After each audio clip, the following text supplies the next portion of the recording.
Nah, Pancasila itu sendiri selama ini tergantung yang merawat.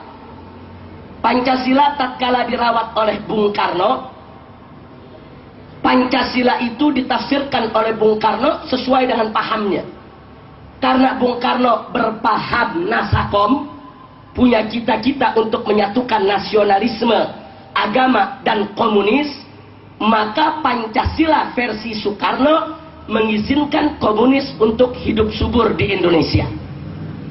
Walaupun komunis itu sendiri tidak sesuai dengan sila pertama dari Pancasila, tapi karena kebijakan politiknya adalah di tangan Soekarno, dan Soekarno yang merawat Pancasila, maka Pancasila ini ibarat bayi. Jadi kalau kita mau sampaikan bayi, ini anak kecil ini tergantung orang tuanya. Mau dibikin Yahudi, mau dibikin Nasrani, atau mau dibikin apa? Percis, Pancasila seperti bayi ya Pak. Mau dibawa kemana? Nah, karena Soekarno membawa kepada paham nasakom, maka komunis bisa hidup dengan subur di bawah naungan Pancasila versi Soekarno. Begitu Soeharto memimpin, berkuasa di Orde Baru, Soeharto ini berpaham kejawen. Karena itu setiap tafsiran Pancasila selalu dikait-kaitkan dengan keyakinan masyarakat Jawa kuno, saudara. Selalu dikait-kaitkan ke sana. Sehingga sampai muncul pemitosan Pancasila itu sendiri. Sampai di tahun 78 lahir satu agama baru. Walaupun Pak Harto saat itu mengatakan itu bukan agama, tapi dalam prakteknya menjadi agama baru yang kita kenal dengan aliran kepercayaan. Ini agama yang dilahirkan dari pemitosan Pancasila.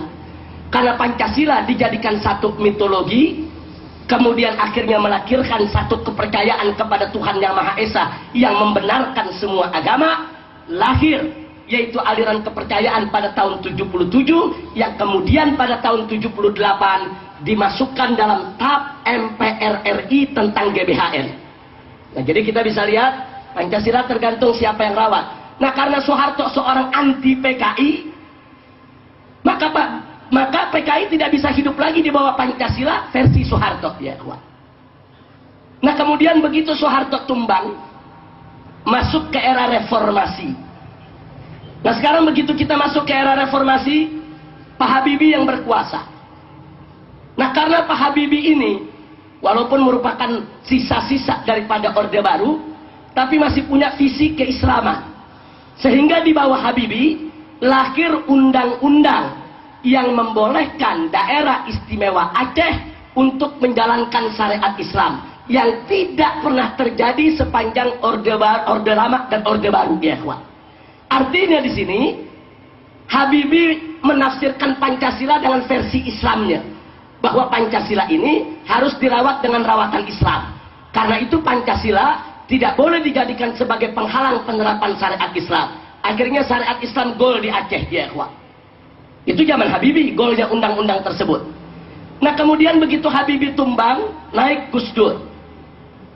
Karena Gus Dur ini seorang liberal sejati, pemikirannya bebas, akibatnya Gus Dur pun merawat Pancasila dengan pahamnya yang mengusung kebebasan.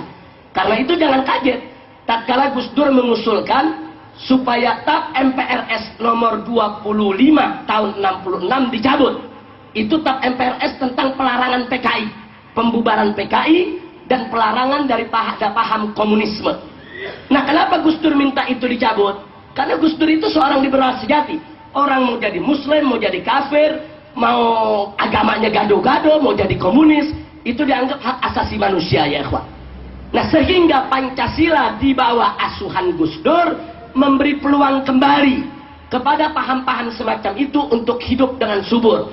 Makanya jangan kaget kemudian bagaimana partai-partai yang yaitu berhaluan ke kiri-kirian itu bisa hidup dengan bebas, bisa mengekspresikan dengan bebas, bahkan mereka bisa menjadi anggota DPR, kemudian bukan hanya sekedar anggota DPR, menjadi ketua komisi di DPR RI dan berani langsung menulis buku dengan judul "Saya Bangga Jadi Anak PKI". Anak PKI masuk parlemen. Itu ditulis dalam buku. Kita tidak memfitnah. Ada bukunya. Nah, jadi kita bisa lihat ini karena kebebasan yang diusung oleh Gus Dur. Begitu Gus Dur tumbang, naik Megawati. Megawati pemahamannya tidak jauh berbeda dengan sang ayah ya ikhwah. Nah, jadi beliau ini mewarisi daripada paham ayahnya. Jadi bagaimana ayahnya dulu berhaluan kiri di dalam memahami Pancasila, tidak beda. Megawati pun memberikan keluasan kepada paham kiri untuk diterima di bawah naungan Pancasila. Nah, kemudian begitu Megawati tumbang naik SBY saat ini, ini SBY ini, saudara, pada saat kampanye untuk menjadi presiden, beliau punya kontrak politik dengan Partai Keadilan Sejahtera, PKS. Jadi PKS waktu diminta untuk mendukung SBY, menyodorkan 15 kontrak politik. Salah satunya adalah, kalau SBY ingin didukung oleh PKS, salah satunya tidak boleh melakukan dikotomi antara Pancasila dan agama Islam. Karena selama ini yang dilakukan oleh Orde Lama, Orde Baru, dan lainnya selalu melakukan dikotomi antara kedua ini, saudara. Sehingga Islam selalu disuruh berkelahi sama Pancasila. Nah, akibatnya pejuang-pejuang syariat Islam yang terjebak, mereka mengkafir-kafirkan Pancasila, memurtad-murtadkan Pancasila. Pendukung Pancasila tidak mau kalah. Mereka pun mengatakan pejuang-pejuang syariat Islam ekstremis, fundamentalis, bahkan belakangan disebut teroris ya ikhwan.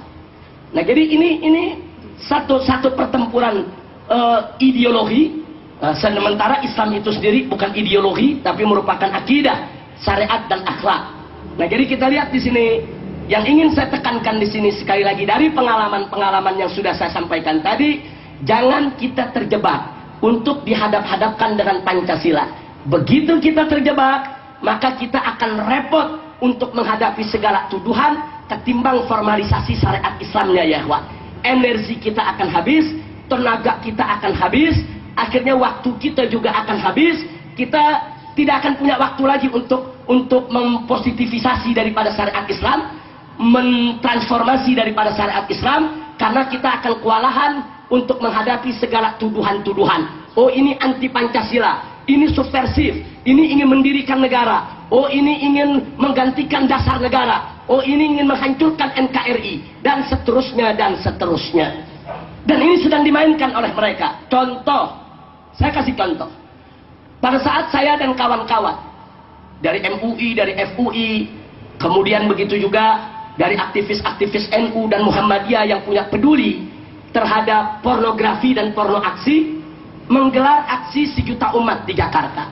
Kita turun, aksi 1 juta umat di Jakarta. Tujuannya apa? Hanya untuk mendukung keluarnya, disahkannya RUU anti pornografi dan porno aksi.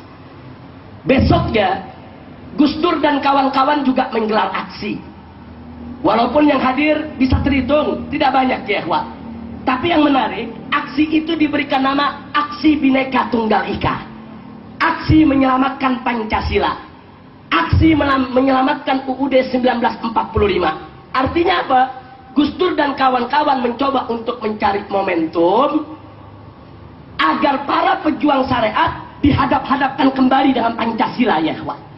Karena kalau itu berhasil, berarti pejuang syariat ini anti Pancasila, musuh Pancasila, mau mendirikan negara, mau membubarkan NKRI, mau merusak Bhinneka Tunggal Ika, dan seterusnya dan seterusnya. Tapi alhamdulillah upaya tersebut tidak berhasil.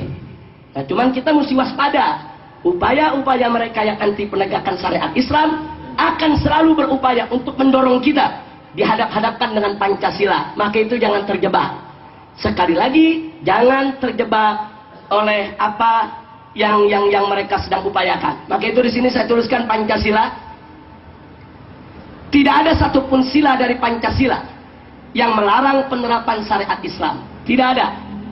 Bahkan jika sila-sila dalam Pancasila dipahami secara benar, justru menjadi pintu gerbang untuk penerapannya. Artinya, kalau mereka orang-orang sekuler mencoba menjadikan Pancasila sebagai tameng, sebagai kendaraan untuk memberangus daripada gerakan-gerakan Islam, maka pejuang-pejuang syariat Islam harus pandai menggunakan siasat. Jangan biarkan mereka yang menafsirkan Pancasila. Jangan biarkan mereka yang menerjemahkan Pancasila. Jangan biarkan mereka yang merawat Pancasila. Tapi Pancasila itu harus ditafsirkan dengan tafsir kita, harus diartikan dengan arti kita. Jangan sampai kita dihadap-hadapkan dengan Pancasila, Karena kalau kita dihadap-hadapkan dengan Pancasila, maka mereka akan bisa